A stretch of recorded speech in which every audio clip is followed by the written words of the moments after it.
नमस्कार. माझं नाव तपस्या गुरुप्रसाद बोरकर. माझा विषय आहे महाराष्ट्रातील भाषा, संस्कृती आणि परंपरा. बहु असोत सुंदर संपन्न की महा, प्रिय मुचा एक महाराष्ट्र देश हा. महाराष्ट्र वैभवाचं वर्णन करणाऱ्या या काव्यपंक्ती. माझा महाराष्ट्र ही समृद्ध भाषा, थोर परंपरा आणि बहुविध संस्कृतीची भूमी आहे. भारताच्या पश्चिमेस असलेलं वैविध्यपूर्ण आणि संपन्न अशी संस्कृती असलेलं राज्य, ज्यात परंपरा, भाषा, कला आणि विभागीय संस्कृतीचा संगम दिसून येतो.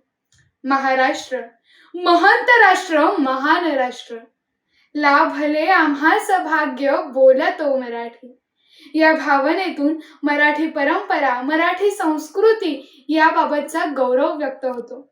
सुमारे 1500 ते 2400 वर्षाहून अधिक जुना इतिहास, समृद्ध साहित्य आणि सांस्कृतिक वारसा लाभलेली ही एक प्राचीन भारतीय भाषा आहे. महाराष्ट्राची राजभाषा, महाराष्ट्राची अस्मिता. मराठी साहित्य महाराष्ट्राच्या सांस्कृतिक वारशाचा अविभाज्य भाग. गेली हजारो वर्ष वैविध्यपूर्ण कल्पना, सामाजिक चळवळी आणि कलेच्या सादरीकरणाचं एक उत्तम माध्यम. 8व्या व 12व्या शतकातील लीळाचरित्र सारखा ग्रंथ, 17व्या ते 19व्या शतकात संत एकनाथ, संत रामदास यांच्या काव्यरचना, ब्रिटिश काळात चिपळूणकर, टिळक, फुले, आगरकर, आंबेडकर, सावरकर व त्यानंतर पु ल देशपांडे, खांडेकर, करंदीकर, शांता शेळके, नाधोन महानोर यासारख्या थोर परंपरा. महाराष्ट्राच्या भूमीशी आणि इथल्या लोकांच्या भावनेशी जोडलेली ही भाषा ही केवळ एक संवादाचं साधन नसून ती इथली संस्कृती, परंपरा आणि सांस्कृतिक वारसा दर्शवते. संतांनी दिलेली समतेची शिकवण हा संस्कृतीचा पाया आहे. संत साहित्याबरोबरच लोकसाहित्य आणि लोकपरंपरेतून आलेली मौखिक रसाळता, अभंग, ओवी, लावणी, फटका, पोवाडा, म्हणी, वाक्प्रचार, लोककथा, पुराणकथा, हरिकथा, बोधकथा, वासुदेव, गोंधळी, भराडी, पांगडा यासारख्या माध्यमातून प्रकटलेली मौखिक वाणी हे मायबोलीचं स्वाभाविक आणि रांगडं सौंदर्य ठरलं. आधुनिक मराठी साहित्यिकांनी कथा, कादंबरी, कविता, नाटक, गद्यकाव्य, लघुनिबंध यासारख्या प्रकारातून भाषा समृद्ध केली. जगभरात 6000 भाषांमध्ये मराठीचा 17वा क्रमांक येतो आणि 15 ते 20 कोटी लोक ही भाषा बोलतात ही एक आनंदाची गोष्ट आहे. राकट देशा, कणखर देशा, दगडांच्या देशा असं ज्याचं वर्णन केलं जातं त्या महाराष्ट्राने कलेपासून साहित्यापर्यंत आणि शौर्यापासून भक्तीपर्यंत सर्वच क्षेत्रात आपला ठसा उमटवलाय. संतांनी समतेची शिकवण दिली आणि माणुसकी सुद्धा शिकवली. तर याच भूमीवर छत्रपती शिवाजी महाराजांनी स्वराज्याची निर्मिती केली. शौर्य आणि अध्यात्म यांचा सुंदर मिलाफ असलेल्या या महाराष्ट्रात पुरणपोळी, झुणका भाकर, मिसळपाव, वडापाव ही महाराष्ट्राची ओळख झाली आहे. पाहुणचार, वडीलधाऱ्यांचा मान राखणं, अतिथी देवो भव ही महाराष्ट्राची वृत्ती आहे आणि महाराष्ट्राने ती अजूनही जपून ठेवली आहे आणि हीच या राज्याची सर्वात मोठी ताकद आहे. त्यानंतर अत्यंत उत्साहाने साजरे केले जाणारे आपल्या महाराष्ट्रातील सण, गणेशोत्सव हा सार्वजनिक, दिवाळी आनंदाचा, दसरा सीमोल्लंघनाचा, गुढीपाडवा मराठी नूतन वर्ष शुभारंभाचा सण, गुढीपाडवा, रामजन्म, दहीहंडी, नागपंचमी सांस्कृतिक वैविध्यतेत भर घालणारे हे सण.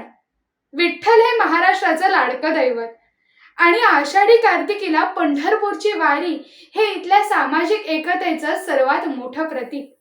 सह्याद्रीच्या कुशीत बहरलेला, संतांची परंपरा आणि पराक्रमी इतिहासाने नटलेला महाराष्ट्र आजही आपली एक वेगळी ओळख जपून आहे.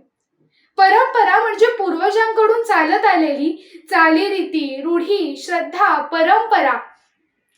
आजही समाजात रचना, व्यक्तिवर्तनाचं संघटन आणि श्रद्धा जपण्यासाठी परंपरा महत्वाची भूमिका बजावतात.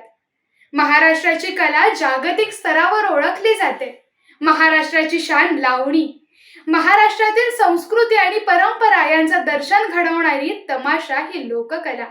ढोलकी, लेझीम यासारखी पारंपरिक वाद्य, कोळी बांधवांचा कोळी नृत्य प्रकार, समृद्ध शास्त्रीय संगीत क्षेत्र, समृद्ध भक्ती संगीत क्षेत्र, आपल्या समृद्ध परंपरेचा आणि वारशाचा दर्शन घडवणारी अजंठा वेरूळ लेण्यांमधील पाषाण मूर्ती आणि चित्रकला, वीरांच्या गाथा सांगणारा, अंगावर काटे उभे करणारा पोवाडा, आपल्या महाराष्ट्रात समृद्ध असलेली साड्यांची राणी पैठणी, पुरुषांचा धोतर, सदरा, डोक्यावर टोपी किंवा फेटा, महाराष्ट्रीयातील स्त्रियांचं सौंदर्याचं लक्षण नऊवारी साडी आणि नाकात नथ.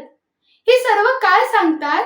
तर आपला महाराष्ट्र ही केवळ एक भूमी नसून ती एक जिवंत परंपरा आहे, जिथे आधुनिकता आणि परंपरा यांचा सुंदर मेळ पाहायला मिळतो.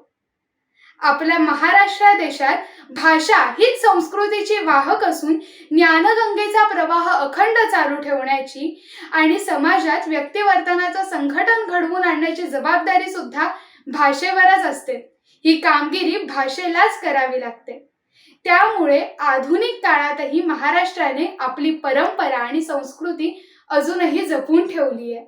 म्हणूनच राकट देशा कणखर देशा दगडांच्या देशा म्हणून आपल्या महाराष्ट्राची जगभर ख्याती आहे.